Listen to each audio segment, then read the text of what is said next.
और मीटिंग की शुरुआत किया जाए, मैं सबसे पहले अपना परिचय देना चाहूँगा। मेरा नाम पूर्ण प्रकाश कुशवाहा है। मेरा घर यहाँ पे इलाहाबाद जिले में होलागढ़ ब्लॉक पड़ता है, वहाँ पे बारादरी है। और मूर्तियों का हमारे यहाँ पूरा बिजनेस होता है, मूर्तियाँ बनती हैं और कहीं ना कहीं हर जगह सप्लाई होती हैं। और मैं अभी बीटेक इन सिविल इंजीनियरिंग कर रहा हूँ डिप्लोमा करने के बाद, और कहीं ना कहीं मैं उसमें से और साथ में इस आरसी बिजनेस को सीख रहा हूँ। तो इसलिए सारी चीज़ें यहाँ पे स्किल सीखते हुए जो मैं सीख पाया, जो कुछ मैं जानकारी ले पाया, उसी को मैं आज आप साथ आपको यहाँ पे शेयर करना चाहूँगा, ताकि आप भी उस नॉलेज को देख पाएँ, कहीं ना कहीं आप अपने को भी उस चीज़ से रिलेट कर पाएँ तो ज़्यादा अच्छा होगा। क्योंकि हर कोई आदमी यहाँ जब शुरुआत में आता है तो कहीं ना कहीं एक सिंपल सा एक अच्छा जो नॉर्मल व्यक्ति आता है, उसके बाद धीरे धीरे यहाँ पे ग्रोथ होता है, कहीं ना उसके विचारों में ग्रोथ होता है, कहीं ना कहीं उसके जो माइंड है उसका डेवलप होता है, थोड़ी सी थिंकिंग अच्छी डेवलप हो जाती है। तो उस किसी भी कार्य को एक अच्छे वे में और एक अच्छे तरीके से करने की कोशिश करता है और कहीं ना कहीं वो ग्रोथ को पाता है। तो मैं इससे पहले मैं एक छोटी सी आप साथियों से एक क्वेश्चन पूछना चाहूंगा, शायद सभी पता हो और उस कहानी या कहें या फिर कहें रियल चीज है, उससे आप समझ पाएंगे। आप देखते होंगे कई सारी साथी, आप देखते हो कहीं जब आप छोटे हो तो अधिकतर कुछ लोग होते हैं जो भेड़ों को ले जाते हैं चराने के लिए। यस सर, कोई समझता है? भेड़ को चराने के लिए ले जाते हैं। जी सर, जी सर, बिल्कुल सर। और उनके बीच में कहीं ना कहीं कुछ बकरियां होती हैं, जानते हैं सर? यस सर, बिल्कुल सर। अगर रिप्लाई करते रहेंगे तो अच्छा है, क्योंकि आपको कुछ कुछ सीख मिल जाएगी। तो अच्छा, मतलब भेड़ तो इतनी संख्या में होती है, कभी आपने देखा कि बिना बकरियों के कोई व्यक्ति भेड़ चराने गया हो? नहीं सर, नहीं ना। बिल्कुल सर, हमको भी आश्चर्य होता था कि ये लोग होता क्यों है।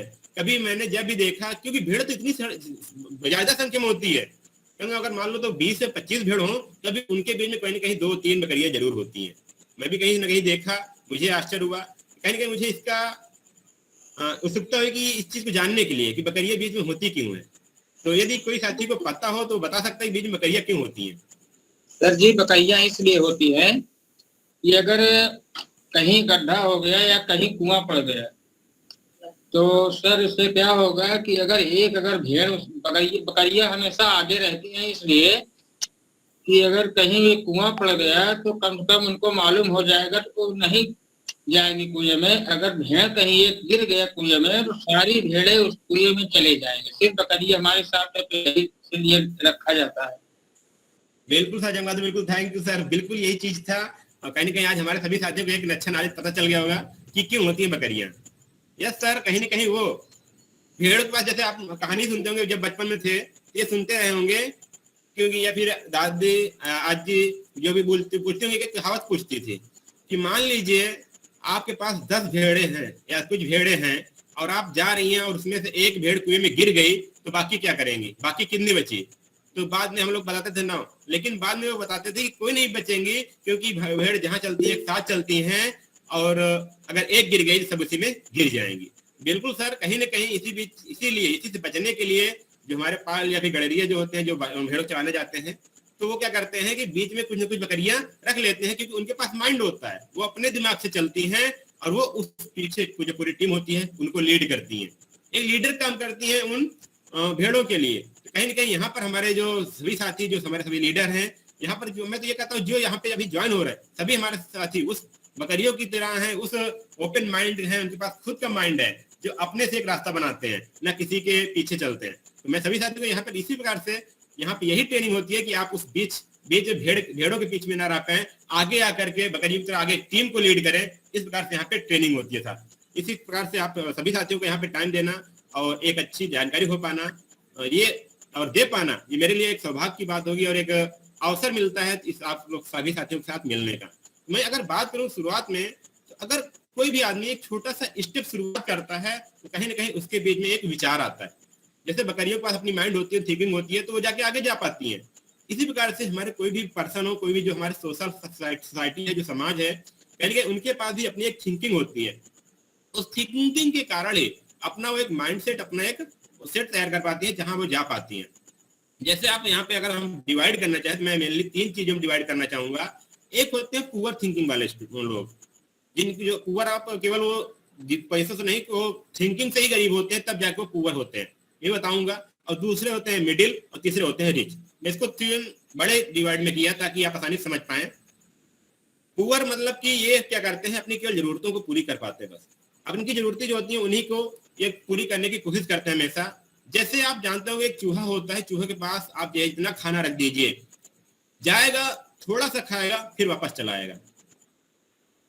ऐसा नहीं कि जितना है उतनी जिसकी जरूरत है उतनी वो पूरी करेगा, चाहे उसके पास जितना रख दीजिए, उसकी अपनी जरूरतों के लिए थोड़ा सा खाएगा फिर चला आएगा, फिर अगली बार जाएगा फिर उतना ही खाएगा, वो अपने पास लेके फिर चला आएगा।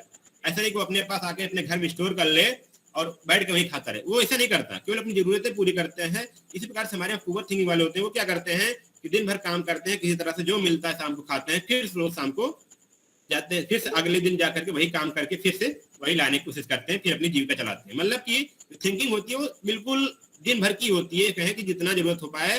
अगर ऐसा होता कभी कभी, तो मैंने ये भी देखा है कि अगर कोई व्यक्ति काम करने जाता है, अगर उसका जो दिन का टारगेट होता है कि मैं आज दिन को उनको दिन में इतना कमाना है, वो थोड़ा सा मान लो दोपहर भर में कहीं काम कर कमा लिया, फिर चला आता है, कहता है मुझे सेकंड मीटिंग की जरूरत नहीं है। इस प्रकार से थिंकिंग कारण वो क्या होते हैं, थोड़ा सा पुअर होते चले जाते हैं, पुअर ही रह जाते हैं, केवल थिंकिंग कारण ही। और जो मिडिल वाले होते हैं सर, इनकी भी प्रॉब्लम होती है, थोड़ा इनके पास पैसा होता है लेकिन ये लोग दिखावे करने में अपने पैसे को ज्यादा खर्च कर देते हैं, जिसको बोलते हैं स्वाब, मतलब लिएबिलिटी, अपने आलीशान जीवन को दिखाने के लिए अपने पैसे को खर्च करते रहते हैं। इसी कारण वो भी कहीं ना कहीं एक अच्छे पर्सन या फिर अच्छे विचार या अच्छे सोशल में नहीं आ पाते। आप देखते होंगे कहीं ना कहीं मिडिल क्लास वाले क्या करते हैं कि भले खर्च नहीं है, भले हो नहीं पा रहा, लेकिन या फिर कहें इतनी अच्छे अच्छे कपड़े पहनेंगे, उन अपने जो लेवल है, अपना जो स्टैंडर्ड है उससे भी आगे करने की कोशिश करते हैं। उनके पास महंगे बजट के मोबाइल फोन होंगे, महंगे कपड़े होंगे, महंगे वॉच होंगी, वो शो ऑफ, मतलब कि अपने आप को ये नहीं दिखा पाए कि हम गरीब हैं या फिर मिडिल वाले हैं, उनको अपने रिच में दिखाने में ही वो अपना पूरा पैसा खर्च कर देते हैं। कहीं ना कहीं वो भी इसीलिए यहाँ पे नीचे ही रह जाते हैं, कहीं ना कहीं वो एक मिडिल लेवल में ही रह पाते हैं। अगर वहीं अगर हम आगे बात करें तो एक आता है रिच वाले, रिच पर्सन होते हैं, वो केवल थिंकिंग से अपने रिच होते हैं सर, उनका विचार इतना अमीरों वाला होता है, वो अपनी थिंकिंग को इतना बड़ा कर देते हैं। वो क्या करते हैं, अपने सपने बनाते हैं, सपने बनाने के बाद साथियों वो एक एसेट तैयार करते हैं, मतलब जैसे कि कोई पैसा मिला कहीं से मिला तो एक अच्छे ऐसे काम में लगाते हैं ताकि उस काम से फिर हमको पैसा मिल पाए। इस प्रकार से वो अपने इनकम को, अपने ड्रीम को इस प्रकार से क्रिएट करते हैं ताकि हमको आने वाले टाइम में भी हमको यहाँ पे मिल पाए, पैसे एसेट तैयार कर पाते हैं। इस प्रकार से हमारी कुछ थिंकिंग होती है, जिस प्रकार से हम लोगों, और थिंकिंग ही एक व्यक्ति को उस लेवल बनाती है। जैसे आपकी थिंकिंग होती है, जैसे आप सभी साथी जानते हैं, कहीं कहीं बड़े लोग भी कहते हैं कि चलो इनका विचार ही ऐसा है, इनकी सोच ही ऐसी है, तो कि इनके साथ हम क्या कर पाएंगे।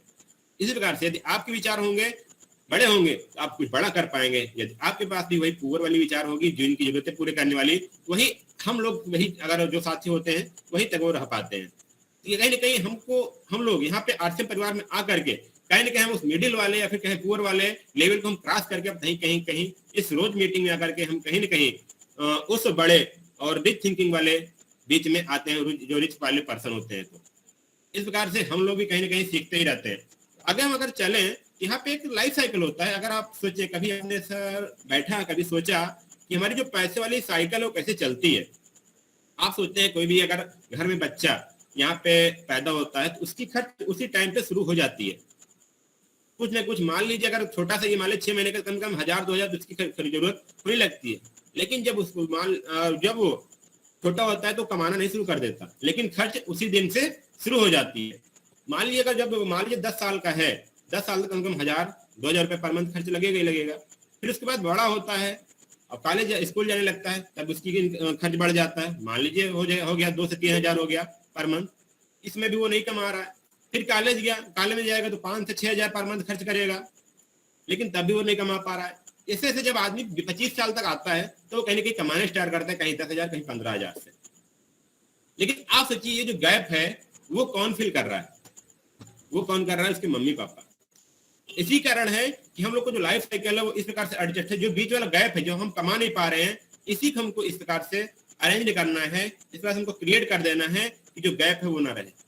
और वही आपको ये आर्थिक बिजनेस प्लेटफॉर्म देता है। जैसे आपको बता देते हैं, सुरक्षा मिलता है और पैसिव इनकम का सोर्स मिलता है। अब सोचिए यदि आप ना रहे या फिर आप नामनी, जिस दिन आप आए उसी जो बच्चा पैदा हो उसी दिन आप उसको नामनी बना दिए।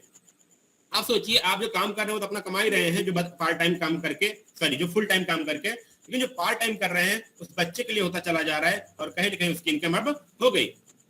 जब वो 25 साल होगा तो वो 10,000 20,000 के लिए नहीं सोचेगा, कहीं ना कहीं ऐसा बिजनेस सोचेगा, कहीं ना कहीं ऐसी क्रिएटिविटी सोचेगी, अपना अपने बिजनेस स्टार्ट करने सोचेगा कि वो अपने आप को एक इस जो फाइनेंशियल मैंने बताया साइकिल, जो आर्थिक जो चक्र चलता है, इससे अब आप एक जनरेशन या 2 जनरेशन उससे आप आगे आ पाएंगे, अपने पूरे परिवार को उससे एक निकल पाएंगे कि जो बीच वाला गैप था, जो बताया कि 10 जो 25 साल तक लड़का होता है कमा नहीं पाता, लेकिन जब आर्थिक बिजनेस में आते हैं तो आप उसको नाम नहीं कर दिए हैं, कहीं ना कहीं आपको जो इनकम आ रही है सोचिए मैं अपने बच्चों के लिए कमा रहा हूँ, वो अपने मेरे बच्चे की इनकम है और आप तो फुल टाइम कर ही रहे हैं।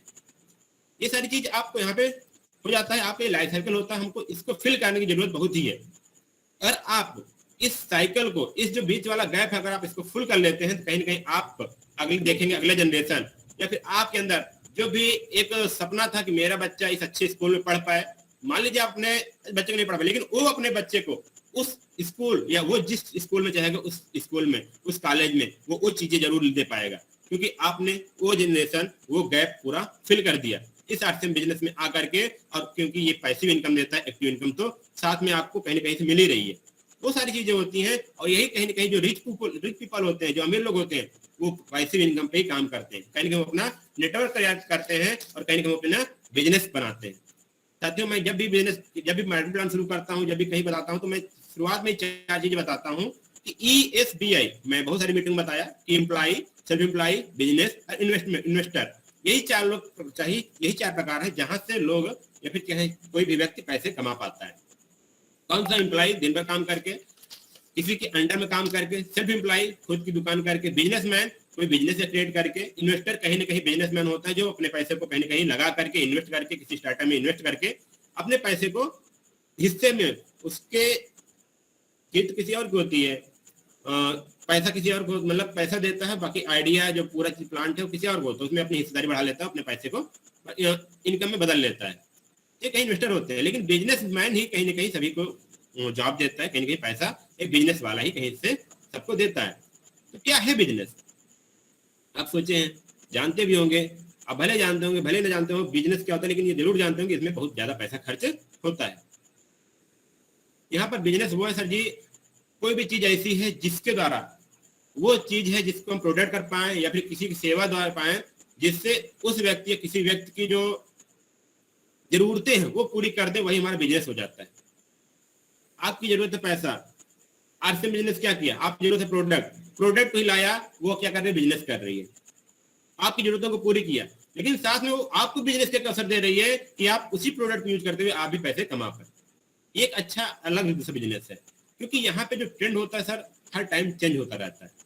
ट्रेंड मतलब क्या होता है, जो इस करंट टाइम में जो लोग चाह रहे हैं, अगर हम उसको ले रहे हैं, वो चीज कर रहे हैं, तो हमारे ट्रेंड होता है। जैसे अगर हम बात करें 1960 में, तो अधिकतर लोग जॉब नहीं जानते थे, नौकरी नहीं जानते थे, कहीं ना कहीं मजदूरी करके अपना काम कर लेते थे। वो जॉब थी सर, मजदूरी थी, लेकिन फिर आया, अभी आप जानते होंगे 2002 में सभी साथी जॉब या नौकरी के पीछे दौड़ने लगे। ये उस टाइम का ट्रेंड था, उस टाइम ट्रेंड था कि हमको नौकरी चाहिए। लेकिन अब कहीं ना कहीं जो है ट्रेंड, अब जॉब केवल मजबूरी बन गई है साथियों, क्योंकि हर आदमी जानता है, हर व्यक्ति जानता है कि जॉब से केवल हमारी जरूरतें ही पूरी हो रही हैं। अब लोग धीरे धीरे अब आगे बढ़ करके बिजनेस की ओर बढ़ रहे हैं। अब जानते हैं, आप देखते होंगे हर आदमी, हर जो यूथ है, हर जो जवान है, कहीं ना कहीं ये बोलता है साथियों कि अब मैं भी बिजनेस करूंगा। कहता है कि अब भले ही शुरुआत में ना करे, लेकिन बोलता है 2 साल नौकरी करूंगा, गवर्नमेंट जॉब लूंगा, फिर उसके बाद मैं एक पैसा कलेक्ट करके फिर बिजनेस स्टार्ट करूंगा। अब कहीं ना कहीं आपको पता चलो कि ट्रेंड क्या आ रहा है, बिजनेस का आ रहा है साथियों। वो जॉब वाली, वो नौकरी वाली, भले गवर्नमेंट जॉब की हो चाहे प्राइवेट जॉब की, वो धीरे धीरे दूर हो रही है साथियों। क्योंकि आपको भी पता है, हमको भी पता है जॉब की अब क्या रह गई है, क्योंकि हर जगह ऑटोमेशन हो रहा है, हर जगह डिजिटलाइजेशन हो रहा है, हर जगह बहुत ज्यादा चेंज हो रहा है। और यहाँ पे इसलिए बोल रहा हूँ कि जो आज का ट्रेंड है वो बिजनेस का ट्रेंड होने वाला है, और बिजनेस का ट्रेंड चल रहा है। और नेटवर्क मार्केटिंग में आकर के इस बिजनेस पे एक्सपीरियंस कर लेते हैं कि अगर हम कोई भी बिजनेस करना चाहें तो वहाँ पे क्या क्या स्टेप आते हैं। आपको यहाँ पर प्रॉस्पेक्टिंग सिखाई जाती है, फॉलोइंग सिखाई जाती है साथियों, प्लान दिखाना, अपने आइडिया को एक्सप्रेस करना दिखाया जाता है, स्पीकिंग, पब्लिक स्पीकिंग सिखा दी जाती है, बता दी जाती है। एक साथ कई कई स्किल बता दी जाती है जो आपको किसी कॉलेज में नहीं मिलती है। ये सारी चीजें आप इस छोटे से बिना किसी इन्वेस्टमेंट के सीख पाते हैं, जो कहीं ना कहीं आप MBA कॉलेज में जाने के बाद मिलती है साथियों। ये आप समझ पा रहे होंगे। और इसी में अगर हम बिजनेस की बात करें तो बिजनेस भी कई प्रकार के होते हैं। इसमें भी आपको ट्रेंड जानना पड़ेगा, कौन सा ट्रेंड चल रहा है अभी। जैसे पहले क्या होता था, अभी कहें बिजनेस कई प्रकार होते हैं, जैसे B2B, ये लोग क्या करते हैं, बिजनेस टू बिजनेस करते हैं। एक बिजनेसमैन दूसरा बिजनेसमैन मिलके दोनों लोग बिजनेस करते हैं। जैसे आप जानते हो कि ऑटोमोबाइल इंडस्ट्री होती है, अब कोई कार मैन्युफैक्चर होती है तो आप तो बाद में आती है, पहले वहां पर कई लोग बिजनेस कर लेते हैं। कोई बिजनेसमैन केवल आपके गाड़ी की हेडलाइट बना रहा है, कोई केवल इंजन बना रहा है, कोई केवल व्हील बना रहा है, कोई केवल उसकी मॉडलिंग कर रहा है, कोई कहीं जाकर कोई बिजनेस वाला उसको असेंबलिंग कर रहा है। इस प्रकार से वहां पे क्या होता है कि वो B2B बिजनेस होता है। कई साथी उसके पहले ही बिजनेस कर लेते हैं आप तक कार या ऑटोमोबाइल पहुंचने के पहले ही। और आगे बोले तो अगला आता है B2C, बिजनेस टू कस्टमर। कोई बिजनेस वाला होता है और आप कस्टमर होते हैं, वो दोनों लोग मिलकर काम करते हैं, वो अपना बिजनेस करते हैं।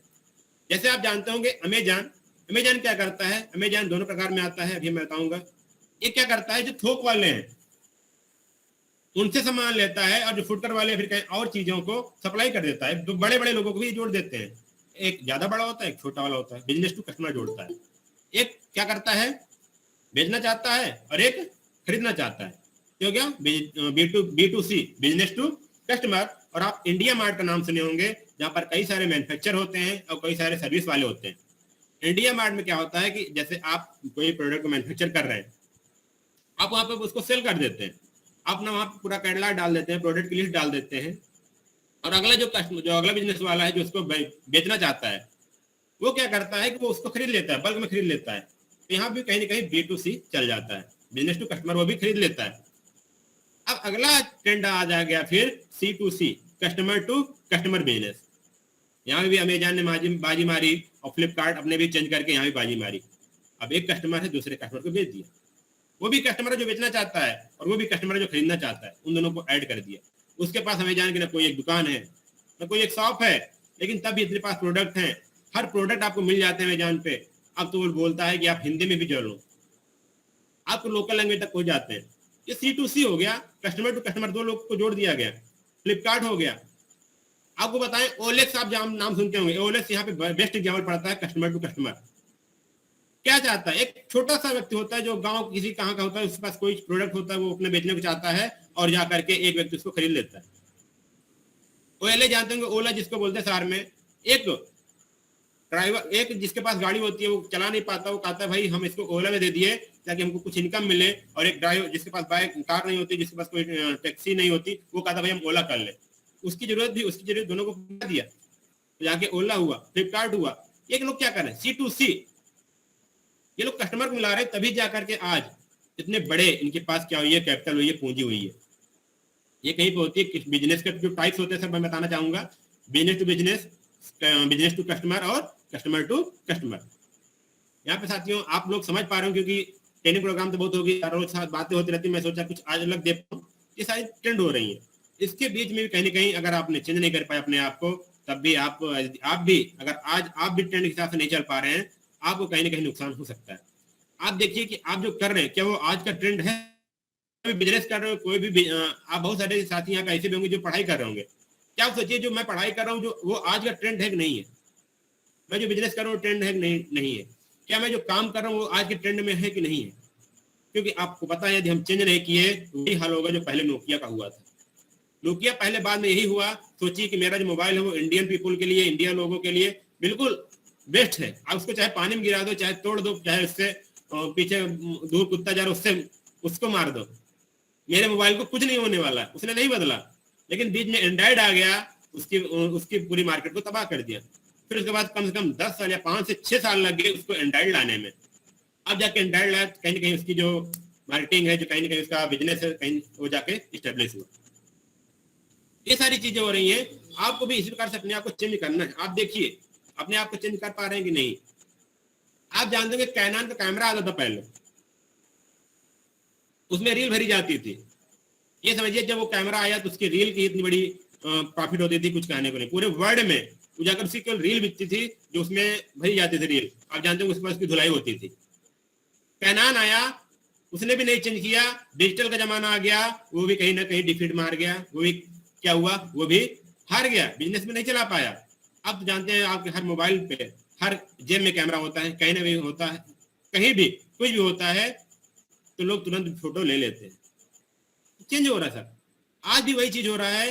ई कॉमर्स या फिर डायरेक्ट सेलिंग ये बोले, ये भी एक बिजनेस हो गया साथियों, एक नया ट्रेंड हो गया है। अभी तक क्या होता था, मैंने बताया कस्टमर टू कस्टमर जो सर्विस होती थी, किसी को नहीं प्रॉफिट होती थी।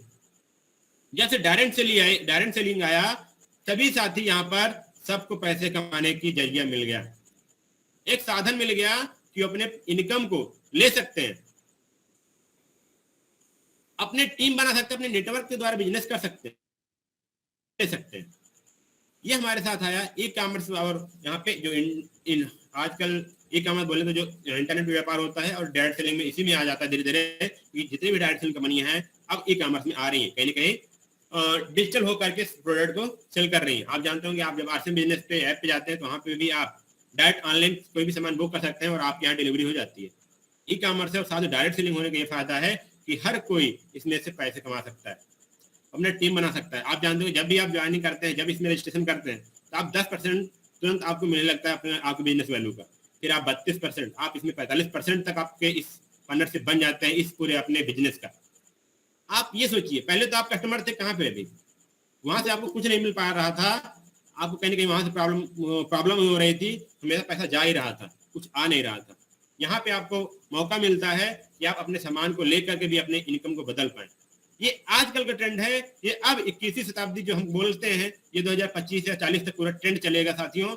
आप इसमें अभी आए हैं, ये मैं आपको स्वागत करना चाहूंगा, क्योंकि आप उस ट्रेंड में चल रहे हैं, उस चेंजिंग जो एनवायरनमेंट है, जो बदलता हुआ माहौल है, आप उसमें आ गए हैं। इसके लिए मैं आपको पहले से अग्रिम से ही बधाई देना चाहूंगा कि आपके अंदर आपको वो उस रिच वाले, जो मैंने बताया उस रिच वाले कैटेगरी में आ चुके हैं, क्योंकि आपने अपने आप को उस बदलते हुए एनवायरनमेंट में, उस बदलते हुए माहौल में बदल लिया। मैं आपको इसके लिए बहुत बधाई देना चाहूंगा साथियों, सभी साथियों जो यहाँ पर हैं। और इसलिए भी क्योंकि आप उस बदलते हुए माहौल को सीखने के लिए, जो बदलाव है उसको सीखने के लिए रोज शाम को यहाँ पे 9 बजे आकर के इस ऐसे प्रोग्राम में सीखने का आपको अवसर मिल जाता है और कहीं ना कहीं रोज सीखते रहते हैं। और साथियों अगर हम बात करें तो आज डायरेक्ट सेलिंग में आपको प्रॉफिट मैंने बता दिया था कहीं ना कहीं सेमिनार में, कई सारे सेमिनार में। जैसे कि पहले क्या होता था, एक लंबी चेन होती थी, उसके द्वारा हमारे पास प्रोडक्ट आता था। अब क्या होता है, यहाँ पे डायरेक्ट हमको हमको प्रोडक्ट मिल जाता है, ना हमको कहीं ना कहीं हमको ना मैन्युफैक्चर करने की जरूरत पड़ती है, ना प्रोडक्ट को सप्लाई करने की जरूरत पड़ती है, ना कहीं पूंजी लगानी पड़ती है, कोई सारी चीजें नहीं होती, ना हमको ब्रांड एम्बेसडर की जरूरत पड़ती है, सब सारी चीजें यहाँ पे हमको मिल जाती है। ये चेंज आ रहा है सर, ये एक ट्रेंड आ रहा है। यदि आप भी अभी चेंज नहीं कर पाएंगे तो आप सोचिए आप कहाँ जाएंगे। आपको भी इस आरसीएम बिजनेस में या फिर डायरेक्ट सेलिंग में आकर के अपने नेटवर्क तैयार करके एक अच्छे बिजनेस का नॉलेज और एक अच्छे बिजनेस का प्लेटफॉर्म हमको बिल्कुल पूंजी लगाए मिल जाता है, ये हमको अच्छा होता है साथियों। आपको यहाँ पे मैं बोलना चाहूंगा, इस प्रकार से हमको डेली यहाँ पे मौका मिल जाता है सीखने के लिए, और इसमें सक्सेस होने के लिए हमको फोकस की जरूरत होती है। तभी हर जगह जहां भी जाते हैं सभी साथी बोलते हैं आपने फोकस दीजिए, फोकस करिए काम पर। फोकस बोलता क्या है, FOCUS, फोकस मतलब फॉलो योर ओन काज, मतलब अपने अपने अपने कारण को चुनिए, जो आपका कारण हो, और उस कारण को दूर करने के लिए तब तक काम करो cause until success. Follow your own cause until success, जब तक आप उसमें सफल ना हो पाए, सफल हो जाए, तब तक उस पर फोकस करते रहिए। आप आरसीएम में आए, आपने सपने क्रिएट किए होंगे, अपने सपने जो क्रिएट किए हैं उसको अपना कारण मान लीजिए, उसको आपको पूरा करना है, और तब तक लग जाइए जब तक आपको यहाँ पे सफलता न मिल पाए। साथ ही ये सारी चीजें कहीं ना कहीं मैं भी सीखा है, जो लाइफ में सीख रहा हूँ, थोड़ी जान रहा हूँ, कहीं ना कहीं नाले से मिलता है आप सभी साथियों के बीच में आकर के, वही मैं यहाँ पर शेयर करता हूँ। ऐसे मैं बताना चाहूँ तो क्या होता है कि इस फोकस को हमको डिस्टर्ब करने के लिए बहुत सारे साथी आते हैं, यानी हमको बाहर से माहौल मिलता है, हम इस फोकस पे यहाँ पे क्या करते हैं, फिर अपना हमारा जो फोकस होता है उसको हम हटा देते हैं। जैसे मैं कहानी आपको बताना चाहूंगा, जो लोग बताएं, जो हमको किस प्रकार से लोगों के आने पर हम अपने काम को नहीं कर पाते हैं। जैसे मैं एक कहानी से रिलेट करना चाहूंगा आपको। एक गांव में 2 बच्चे रहते थे, दोनों में बहुत अच्छी दोस्ती थी, अच्छे से खेलते पीते थे, वो खेलते पीते खाते साथ में, ये कहीं भले अलग अलग थे लेकिन दोनों एक ही घर में कभी खाते थे कभी रहते थे। एक दिन क्या वो कहीं न कहीं खेलते हुए आगे बढ़ते चले गए, गांव से बाहर चले गए। जब गांव से बाहर चले गए तो क्या हुआ कि खेलते खेलते वो एक कुआं था, कुएं में गिर गया, जो छोटा वाला था। एक बड़ा था, सॉरी, जो बड़ा वाला था वो कुएं में गिर गया, छोटा वाला बचा था, बाहर था। क्योंकि बड़ा वाला गिर गया, छोटा वाले बचाने के पास हिम्मत होगी नहीं, आपको पता ही होगा। जब बड़ा वाला गिर गया तो परेशान हो गया कि मैं अपने बड़े दोस्त को कैसे बचाऊं। और क्योंकि गांव के बाहर था, कोई दिख भी नहीं रहा था कि मैं उसको किसी को बुला के उसको बचा लिया जाए, अपने बड़े दोस्त को। तो देखता है अगल बगल कहीं कुछ नहीं मिलता, तो देखता है वो कुएं पर ही एक बाल्टी होती है, एक रस्सी होती है लपेटा रखी होती है, उसको बांधता है और छोटा वाला बच्चा कुएं में फेंक देता है। तो कुएं में फेंकता है तो बड़ा वाला जो नीचे गिरा है कुएं में उसको पकड़ लेता है और खींचने की कोशिश करता है। छोटा वाला बच्चा खींचने में असमर्थ होता है, लेकिन फिर भी प्रयास करता है, खींचता रहता है और लास्ट में जाकर के उसको बाहर खींच पाता है और दोनों बड़े दोस्त को बचा पाता है। लेकिन बच तो गया, लेकिन तब भी डर लग रहा था उसको अपने गांव वापस आने में, क्योंकि अगर वो पूरी कहानी अभी गांव वालों को बताएंगे तो उनको विश्वास नहीं होगा और वो डांट खाएंगे, उनको पिटाई पड़ेगी और गांव वाले उनको डांटेंगे भी। ये लोग बता नहीं रहे थे, लेकिन किसी प्रकार से हिम्मत करके वो अपने गांव में आए, अपने घर में आए, बताए ये सारी चीज। तो पहली बात तो किसी को विश्वास ही नहीं हुआ कि बड़ा वाला गिर गया तो छोटे वाले ने बचाया। तो अब क्या हुआ, एक अच्छा माहौल बन गया, क्योंकि बात भी ऐसी थी कि अगर मान लीजिए अगर इसको ध्यान न दिया तो अगली बार भी ऐसा हो सकता है। तो बात आगे बढ़ी, घर से जाकर के गांव में जो बुजुर्ग थे उनसे पूछा गया कि क्या ये चीज सही हो सकता है। फिर बुजुर्ग ने पूछा क्या हुआ था, तो बच्चे ने पूरा चीज बताया। तो घर वालों को विश्वास नहीं हो रहा था, फिर पूछा गया कि कैसे संभव है। तो बुजुर्ग ने बताया कि भैया वो बता तो रहा है कि रस्सी डाला उससे निकाल लिया, यही संभव था। तो फिर बुजुर्ग ने बोला कि क्वेश्चन ये नहीं है, प्रश्न ये नहीं है कि कैसे संभव हुआ, जबकि असली प्रश्न ये है कि वो ऐसा क्यों कर पाया। तो बुजुर्ग ने जवाब दिया कि उस टाइम जब बड़ा बच्चा इस कुएं में था तो उस छोटे वाले बच्चे को कोई बताने वाला ये नहीं था कि तुम ये नहीं कर सकते। उसको कोई नहीं बताने वाला था कि तुम ये नहीं कर सकते, इसलिए वो कर पाया। ऐसे ही हम लोग के साथ होता है, जब हम लोग कोई काम करने जाते हैं तो कोई भी आगे टोक देता है कि तुम ये नहीं कर पाओगे। तो फिर जैसे हमारे यहाँ 2-3 लोग ऐसे टोक देते हैं, रोक देते हैं, तो हम रुक जाते हैं। फिर उसको हमको यही लग जाता है कि हम वास्तव में नहीं कर पाएंगे। और यही हमारे साथ होता भी है, जब हम कोई छोटा बच्चा होता है, हम अपने परिवार के छोटे बच्चे को बोलते हैं बेटा यहाँ मत जाओ, गिर जाओगे, ये मत करो, गलत हो जाएगा, इस काम को मत करो, नुकसान हो जाएगा। कोई भी कोई काम करता है तो हम उसको रोकते रहते हैं, ये नहीं कर पाओगे, वो नहीं कर पाओगे। जब बड़ा होता है ना बच्चा, तो हमेशा ये सोचते सोचते जब बड़ा हो जाता है तो वो भी ये सोचता है कि मैं भी ये कुछ नहीं कर पाऊंगा। तो यही ऐसे लोग होते हैं, यही कुछ वर्ड होते हैं, यही हमारे शब्द यही कुछ वाक्य होते हैं जिसके द्वारा हम आगे नहीं बढ़ पाते और हम बीच में हम नीचे रुकते हुए चले आते हैं। हमारी जो कॉन्फिडेंस होता है लेवल वो कम हो जाता है।